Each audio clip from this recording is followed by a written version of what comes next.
Hello दोस्तों, मेरा नाम Rohit Garg, working as an artist, health and wellness coach.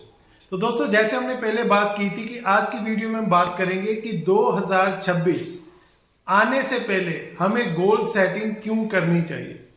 दोस्तों, गोल सेटिंग जितनी जल्दी की जाए उतना ही बेटर रहता है। आप ऐसे सोच के देखिए कि किसी व्यक्ति का एग्जाम है तो उसको अचानक से एग्जाम के लिए 7 डेज एक्स्ट्रा मिल जाए या 4 डेज एक्स्ट्रा मिल जाए कि आपको एक्स्ट्रा 7 डेज का टाइम दिया जाता है या एक्स्ट्रा 4 डेज का टाइम दिया जाता है कि आप और ज्यादा बेटर तरीके से तैयारी कर पाओ।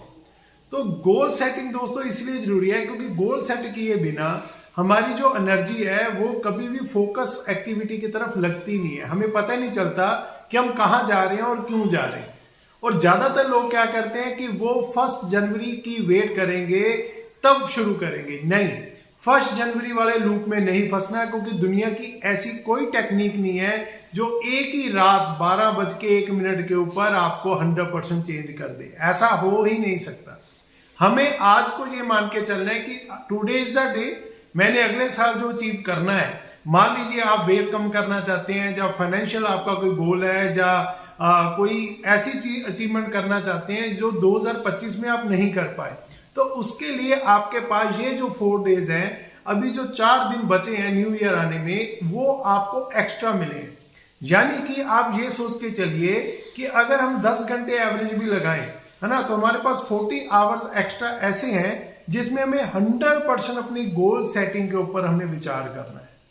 और कभी भी प्रेशर कुकर नहीं बनना। प्रेशर कुकर का मतलब है कि इतना बड़ा गोल सेट नहीं करना कि करते ही आपको लगे कि पता नहीं एकदम से प्रेशर आ गया मेंटली, है ना, और सब कुछ छोड़ना पड़ेगा इस गोल को अचीव करने के लिए। ऐसा कुछ नहीं है। गोल वो अचीव होते हैं जो आपकी डेली हैबिट्स में इंक्लूड होते हैं।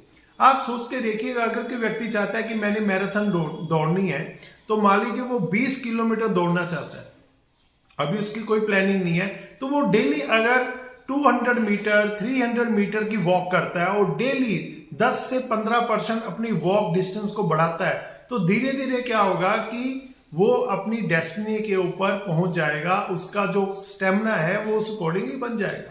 अगर कोई जिम में जा रहा है और उसका एम है कि वो 1 क्विंटल से ज्यादा का वेट लिफ्टिंग करना चाहता है, तो आज अगर वो शुरू करेगा तो हो सकता है 1 kg या 2 kg से शुरू करे, लेकिन स्टेप बाय स्टेप जैसे जैसे टाइम बढ़ेगा डेली वो अपने जो वेट को है उसको इंक्रीज करता जाएगा और अपने गोल को अचीव करेगा। और आप आज गोल डिसाइड कीजिए कि आप जो पाना चाहते हैं उसे आप क्यों पाना चाहते हैं। वो गोल, जो भी आपका गोल है, वो आपके लिए इंपॉर्टेंट क्यों है। और अगर वो गोल आप इस साल अचीव ना कर पाए तो आपका लॉस क्या होगा। और अगर आपका कुछ लॉस नहीं होगा तो दोस्तों गारंटीड है कि वो गोल इस साल भी अचीव नहीं होगा। क्योंकि जब तक हम फेयर के साथ मोटिवेट नहीं होते, ड्रीम और फेयर दोनों एक साथ चलते हैं। अगर आपका ड्रीम है तो उसके साथ थोड़ा फेयर भी होना चाहिए। अगर हम कहते हैं कि हम जॉब पे जाते हैं क्योंकि हमें सैलरी मिलती है, नहीं, हमें सैलरी भी मिलती है, लेकिन एक डर भी, अगर ना गए तो निकाल दिए जाएंगे। अगर कोई बिजनेसमैन डेली बिजनेस के ऊपर जा रहा है तो वो बिजनेस के ऊपर जा रहा है क्योंकि उसे प्रॉफिट होगा, लेकिन उसे पता है कि अगर मैंने ज्यादा दिन शॉप या बिजनेस को क्लोज रखा तो मेरे जो परमानेंट कस्टमर हैं वो छोड़ के चले जाएंगे, कहीं और चले जाएंगे। तो गोल सेटिंग का सबसे पहला स्टेप ये है कि आप जो भी पाना चाहते हैं उसे लिख लीजिए। नंबर 2 स्टेप उसके साथ लिखिए कि आप उसे क्यों पाना चाहते हैं। नंबर 3 आप लिखिए कि अगर वो आपको नहीं मिलता है तो आपको क्या परिणाम होंगे।